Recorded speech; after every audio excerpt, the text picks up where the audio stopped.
आज की वीडियो में हम स्प्रिंग 2026 असाइनमेंट 2 का क्वेश्चन नंबर 2 सॉल्व करेंगे। वीडियो को कंप्लीट देखिएगा। इसी क्वेश्चन नंबर 2 में एक बहुत अहम सवाल है जो हम आज सॉल्व करेंगे। फर्स्ट क्वेश्चन है इवैल्यूएट द फॉलोइंग डिटर्मिनेंट्स। हमने इसके डिटर्मिनेंट्स लेने हैं। डिटर्मिनेंट लेना बहुत ही आसान है। पिछली वीडियो में मैंने सिखाया था इनवर्स से पहले डिटर्मिनेंट कैसे लेना है और इन क्वेश्चन में सिर्फ डिटर्मिनेंट लेकर छोड़ देना है, वहाँ पे ये आंसर होगा। डिटर्मिनेंट लेने के लिए किसी एक रो या कॉलम को एक्सपेंड किया जाता है। यहाँ पे मैं एक्सपेंड बाय रो 1 लिख रही हूँ। आप कॉलम से भी सॉल्व कर सकते हो जो आप लोगों को इजी लगे। नाउ फर्स्ट वाला नंबर लिखेंगे 2, उसके बाद बार्स लगाएंगे और फर्स्ट रो और फर्स्ट कॉलम को स्किप करने के बाद जो बाकी 4 नंबर बचेंगे वो इसमें लिखेंगे। नाउ माइनस लगाना है, उसके बाद 3,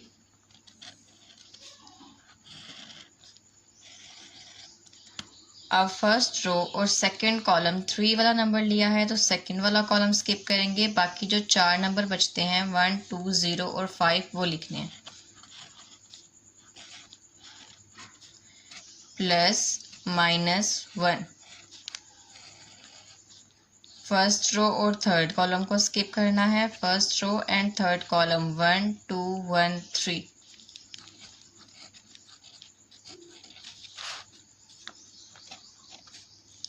टू एज इट इज, 5 1 ज़ा 5, दरमियान में माइनस का निशान आएगा। 3 0 ज़ा 0, -3, 5 1 ज़ा 5, -2 0 ज़ा 0, प्लस माइनस माइनस, 3 1 ज़ा 3, -2 1 ज़ा 2, -3 है इस जगह पे, -3 आएगा। 5 2 ज़ा 10, -3 5 ज़ा 15, -3 हो जाएगा -5 और माइनस प्लस, सो +5। 10 - 15 + 5 = 0 और इसका डिटर्मिनेंट है 0। इसके सेकेंड पार्ट में भी एक मैट्रिक्स दी गई है जिसका हमने डिटर्मिनेंट फाइंड करना है। तरीक़ेकार बिल्कुल पहले वाला ही यूज़ करना है, वही स्टेप रिवाइज करेंगे।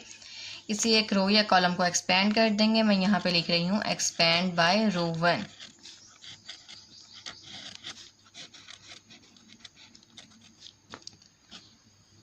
जब रो 1 को ख़त्म किया तो सबसे पहले हम यहाँ से 2 लिखेंगे, 2a,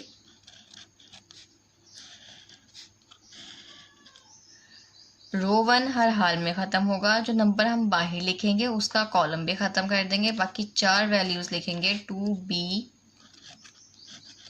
b, c और 2c। दरमियान में पहले माइनस का निशान लगाना है, बाद में प्लस का निशान लगाना है, देन a लिखेंगे।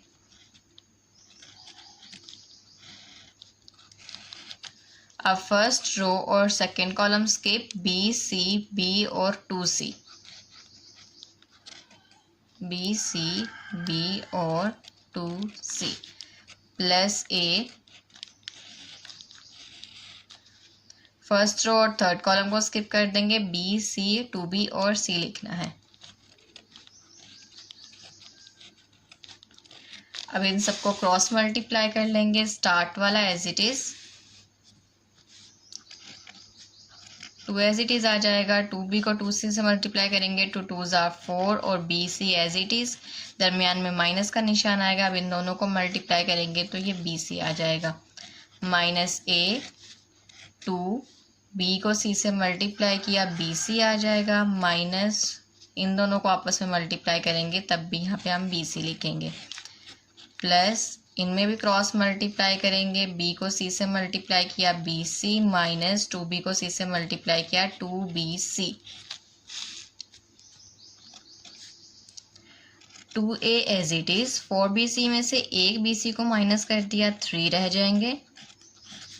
-a, 2 में से 1 को माइनस किया, 1, plus a, plus minus minus, 1 में से 2 को माइनस करना है तो हमारे पास -1 आएगा। 2 3s are 6, ABC माइनस ए को इन दोनों से मल्टीप्लाई किया तो यहाँ पर भी ABC बन जाएगा, प्लस माइनस माइनस ABC। 6 में से 1 को माइनस किया 5, 5 में से 1 माइनस किया 4, 4ABC इसका आंसर।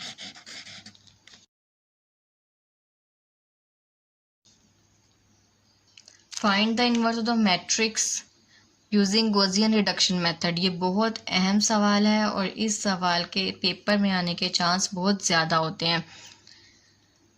गॉसियन रिडक्शन मेथड में इनवर्स लेने का मतलब है रो और कॉलम को प्लस माइनस मल्टीप्लाई डिवाइड करके हमने आइडेंटिटी मैट्रिक्स बनाना होता है। आइडेंटिटी मैट्रिक्स से मुराद ऐसी मैट्रिक्स होती है जिसमें डायगोनल के अलावा बाकी सारे नंबर्स ज़ीरो हों।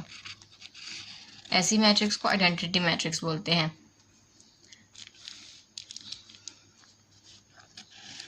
सबसे पहले हम गिवन मैट्रिक्स लिखेंगे 1 2 0 1 और इस साइड पे आइडेंटिटी मैट्रिक्स लिखना है। अब कोशिश करेंगे कि जो ये वाली साइड है यहाँ पर हमारे पास आइडेंटिटी मैट्रिक्स बन जाए और इस वाली साइड पर जो वैल्यू बनेगी वो इसका इन्वर्स होगा। स्टार्ट करते हैं। सबसे पहले 1 है, यहाँ पर भी 1 है, सो इसको सॉल्व करने की ज़रूरत नहीं है। सेकंड यहाँ पर 2 है, 2 ख़त्म करके इसकी जगह पर 0 होना चाहिए। मीन्स अगर हम 2 को 1 से मल्टीप्लाई करें 2 1s are 2 और फिर 2 में से 2 को माइनस करेंगे तो ये 0 हो जाएगा। 2 को मल्टीप्लाई करना है रो 1 से, फिर माइनस करना है रो 2 में से और आंसर भी लिखना है रो 2 के अंदर। फर्स्ट रो में चेंजिंग नहीं होगी तो फर्स्ट रो को एज इट इज लिख देंगे।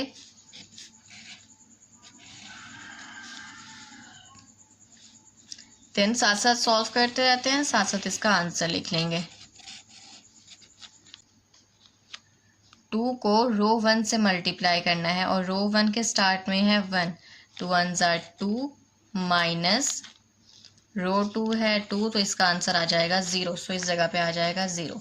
अब 2 को मल्टीप्लाई करना है रो 1 से, ये 0, 2 0s are 0 माइनस 1 तो इसका आंसर आ जाएगा -1। नेक्स्ट 2 को मल्टीप्लाई किया 1 से, 2 1s are 2 माइनस 0, 2, फिर 2 को मल्टीप्लाई किया 0 से, 2 0s are 0 -1 -1। नाउ 1 0, ये दोनों तो आइडेंटिटी मैट्रिक्स बन गए, लेकिन यहाँ पर -1 की जगह पर +1 आना चाहिए। सो अगर हम इसको -1 से डिवाइड कर दें, -1 से डिवाइड करेंगे तो यहाँ पर +1 आ जाएगा। 1/-1 रो 2 यानी कि रो 2 को -1 से डिवाइड करना है और आंसर भी लिखना है रो 2 में। फर्स्ट रो में चेंजिंग नहीं होगी, फर्स्ट रो को एज इट इज लिख देंगे।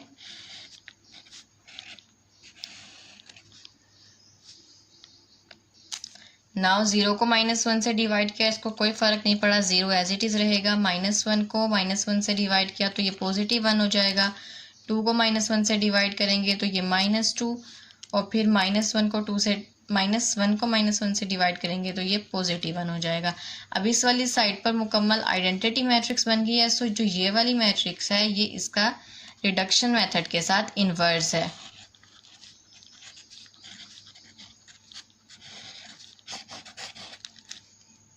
क्वेश्चन नंबर 2 का लास्ट क्वेश्चन है जिसमें हमने सिर्फ डिटर्मिनेंट लेना है। अब यहाँ पर डिटर्मिनेंट लेना है, इस बात से अंदाज़ा लगाया जा सकता है कि ए के आसपास बार्स लगी हुई हैं। किसी भी मैट्रिक्स के साथ बार लगी हो तो इसका मतलब है इसको सिर्फ डिटर्मिनेंट लेना होता है।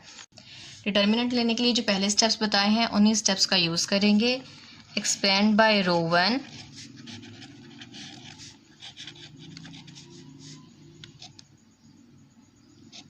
सबसे पहले 1 आ जाएगा फर्स्ट रो और फर्स्ट कॉलम को स्किप कर देंगे 0 6 1 8। नाउ माइनस, फिर -2। अब फर्स्ट रो और सेकंड कॉलम को स्किप करना है 2 -4 1 8। Then plus -3।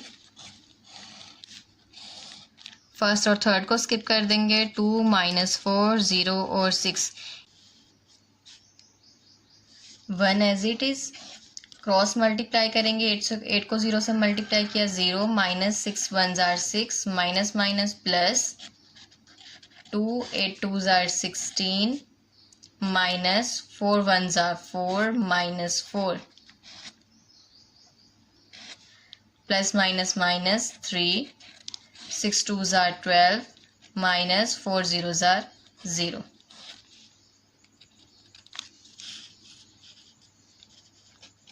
1 0 में से 6 को माइनस किया -6 प्लस 2 माइनस माइनस प्लस 16 और 4 हो गए 20 -3 12 6 1 jar -6 plus 2 20 jar 40 -3 12 jar 3 2 jar 6 3 1 jar 3 36 -6 + 40 -36 = -2। यही इसका डिटर्मिनेंट है।